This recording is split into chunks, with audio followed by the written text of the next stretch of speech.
Hey everyone, and welcome to Quickcasters. Just in time for Halloween, we're diving into a real-life horror story. It's as creepy as it gets, honestly. The unsettling case of Clay the serial killer. And it all starts at a really unexpected place, Yeah. A live radio show, hosted by none other than Howard Stern. Howard Stern, oh man, the king No! of shock jock radio, famous for pushing the limits.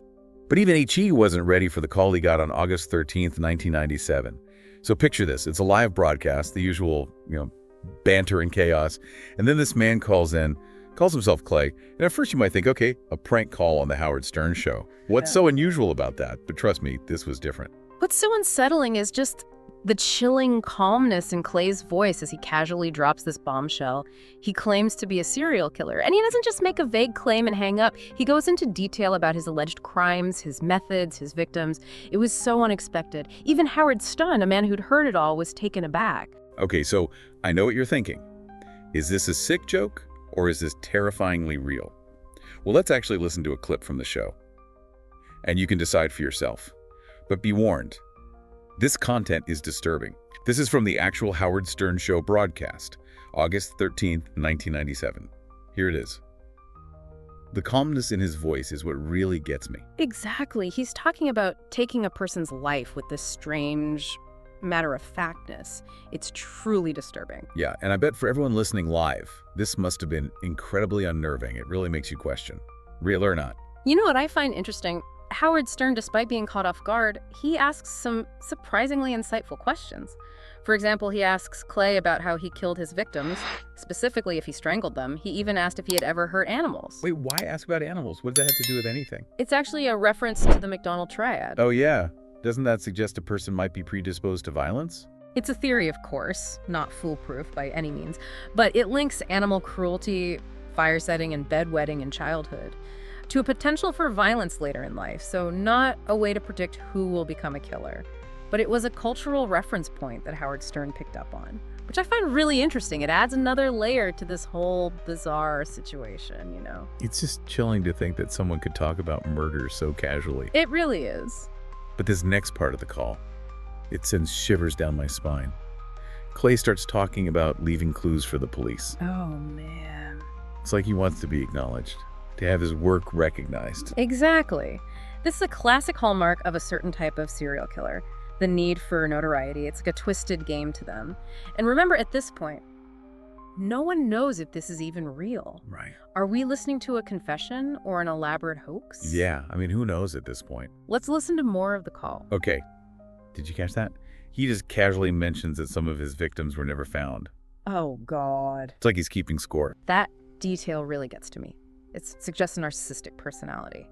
And really a premeditation that's common in serial killers like the Zodiac Killer, who taunted police and the public, He clearly wants to be recognized, remembered for his crimes. This whole thing reminds me of those unsolved murders in New Orleans from the early 1990s. There's some eerie similarities. Absolutely. Right?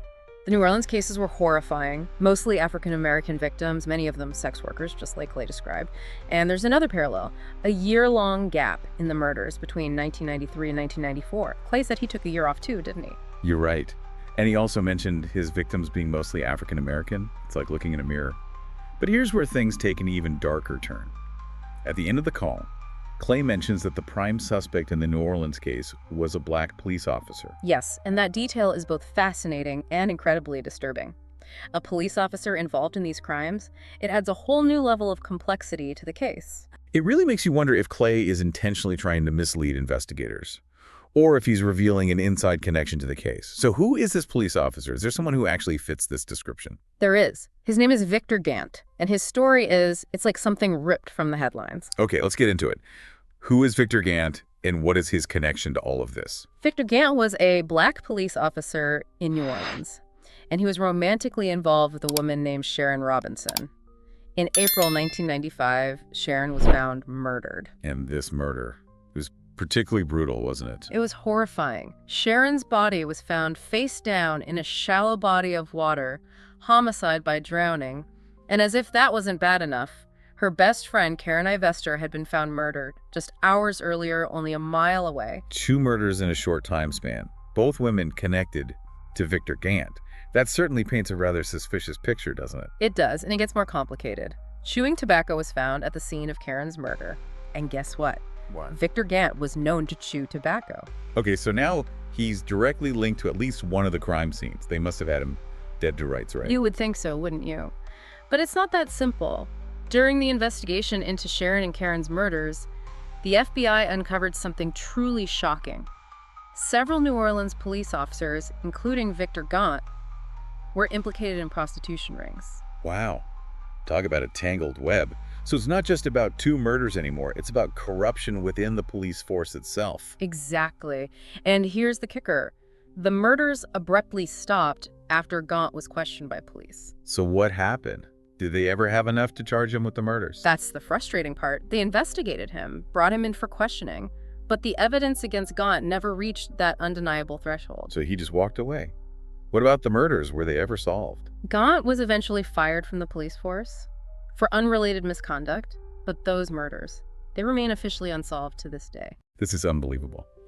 So we have this chilling call from Clay, and then we have Victor Gant, a police officer tangled up in a web of corruption and suspicion. But the story doesn't end there, does it? It doesn't, because as investigators dug deeper into the New Orleans murders, another name surfaced, Russell Elwood. And this is where things take another unexpected turn. Okay, so who is this Russell Elwood? Was he connected to the police department or those prostitution rings? Not quite. Elwood was a convicted murderer, and on the surface, he seemed like a perfect match for Clay. His crimes were terrifyingly brutal, and his MO often involved drowning his victims, just like Clay described. Oh, wow. So they must have thought they'd finally found their guy. Case closed, right? If only it were that simple. There's one crucial detail that throws a wrench into that theory. Elwood was actually in jail on drug charges. When Clay made that call to Howard Stern... Wait, seriously? He couldn't have been Clay then. This case is just one twist after another. It really is. And it highlights how complicated these investigations can be. There's another detail that makes things even murkier. Clay's preferred method, using a hammer. It didn't match any of the New Orleans victims. That's right. Those murders were mostly strangulations or drownings. So we have Clay describing details that fit the New Orleans case. But then his method is completely different. It's like trying to force puzzle pieces together that just don't fit. You said it. And remember what investigators suspected at the time, that the New Orleans murders might have been the work of multiple killers, not just one. Multiple killers operating in the same area, around the same time, preying on similar victims. That's a terrifying thought. It really is. And it makes you wonder if Clay, whoever he was, might have been a part of that, even if his crimes weren't directly connected to the ones being investigated. So where does that leave us with Clay the serial killer? It's been over 25 years since that phone call, and we're still left with more questions than answers. That's the haunting reality of this case. It remains unsolved. Was Clay a real killer unconnected to the New Orleans cases, who just happened to share his horrific crimes with Howard Stern? Or was it all just an elaborate hoax, a prank call designed to shock listeners?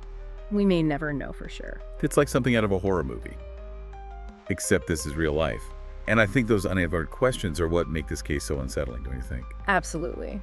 It forces us to confront the darkness that exists in the world and accept that some mysteries might never be solved. Well, I know I won't be sleeping tonight. What about you? What are your thoughts on Clay the serial killer? Do you think he was the real deal? Head down to the comments and let's keep this conversation going.